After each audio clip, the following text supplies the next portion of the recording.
Hey guys, Joel's coming at you with another reasoning session, and today I have a message for all the light workers out there. Come now and let us reason together. Come now, we can talk it over. So I know things might seem tough out there, we're dealing with a lot of situations that many of us weren't even expecting. Go back a couple years even, we couldn't even imagine the state that the world would be in now. But it's all part of the process involved in getting us to shine our light. Because guess what? If everything's light and everything's happiness and everything's peace and joy and all that stuff, what's the point of sharing your light? You're not going to stand out as an actual light in the darkness. So it's in those times when darkness is really pressing in on you that you're actually able to embody your full potential and actually bring your true calling as a light worker to the surface and actually do that to the best of your ability. Now, I personally know for a fact that this isn't going to be the case forever. Once we actually develop this aspect of it, where we are shining our light in the darkness, just doing whatever good we can amidst the turmoil, then once we actually get that under wraps, we're going to step into a whole new mode of doing things. And we're actually going to bring the character that we developed during this hardship forward, and it's going to catapult us into the next phase of where we're going. But a couple verses I want to share in this reasoning session, they all come from the oracles of Isha, or Isaiah in the English. I just like using the original language because, man, I read a lot of this stuff in the original language. And honestly, guys, I would put my own direct translation in these reasoning sessions, but because the downloads are coming so fast, honestly, doing my direct translation for every single one of these episodes takes quite a bit of time. So right now, the authorized version is good enough. Mind you, if I need to expound on some of the words that do pop out to me, I always do so. But the first verse I want to share comes from chapter 9 and verse 2. It says, "The people that walked in darkness have seen a great light. They that dwell in the land of the shadow of death, upon them has the light shined." And yes, it seems like we're going through that valley of the shadow of death right now. I'm not going to say what's going on in the world. I'm sure everybody's aware. But that's just it. It's in these trying times that we can develop ourselves as beacons, as light workers. And that's what we're here to develop, so that when these blocks are removed from in front of us, we actually can step forward into what we're here to do in that next phase and actually embody that mission, that calling, those talents, whatever it is. We're just developing character right now. It's like pressure creates the diamonds. It's that pullback on the catapult that actually creates the forward momentum when you release it. That's exactly what we're heading into. But what I want to say, the message to the light workers out there is, don't wait for things to get better, because it's up to us to develop now so that we can actually start the ball rolling. We can get this momentum going so that when we do actually move forward, we're actually already building the world that we've already envisioned. The time to shine our light is now, and just start.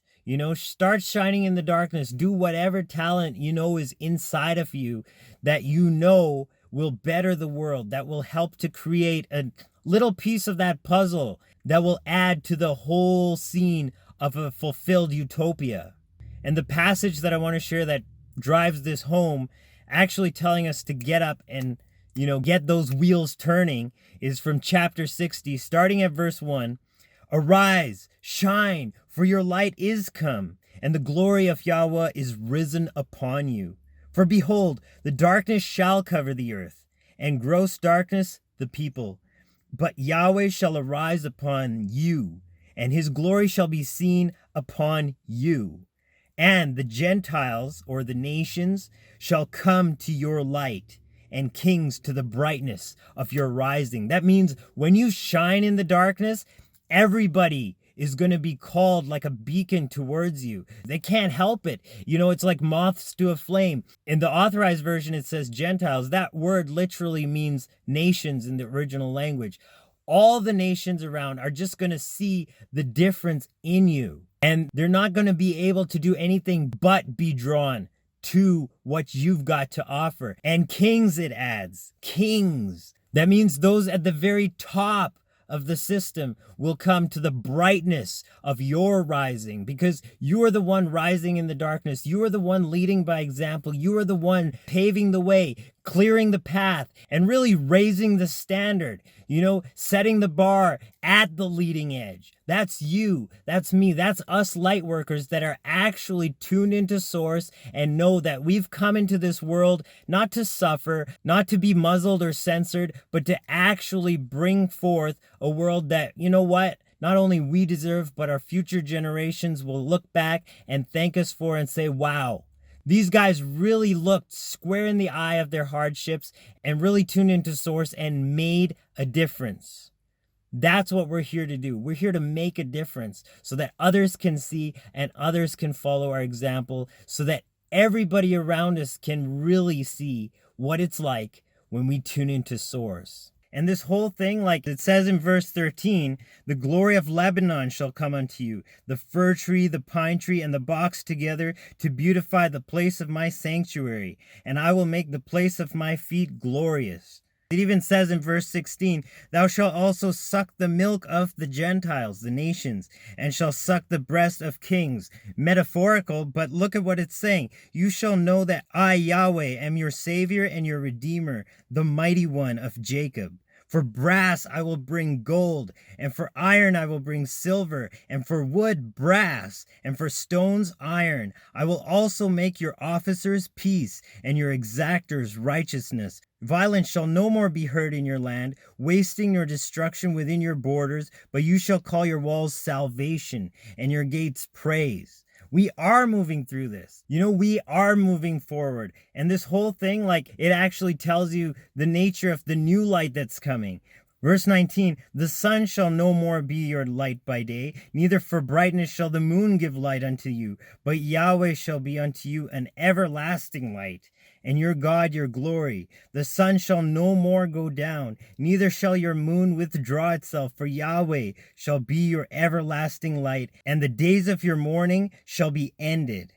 So we are moving forward. We are moving through this. It's inevitable, but it's just a process in which Source is calling us to develop now so that we will actually be the people whom Source wants us to be in the future. If we don't lay those foundational blocks now, good luck trying to build the house later on. This is the process of birthing not only a new world around us, but our own new character. What is it that we are capable of that we didn't realize in times past? That's what's developing now. That is what we've got to hone and actually work on right now while we still can, while we have time to. Because once this all blows over, we're going to have a whole lot that was unprecedented that's going to be on our plates.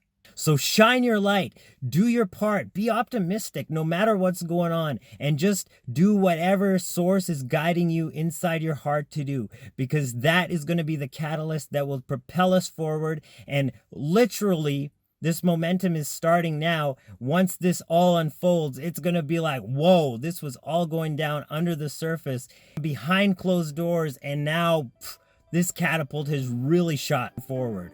So I love you guys. I'll see you in the next reasoning sesh. Joel signing out once again. Agape. Salaam. Namaste.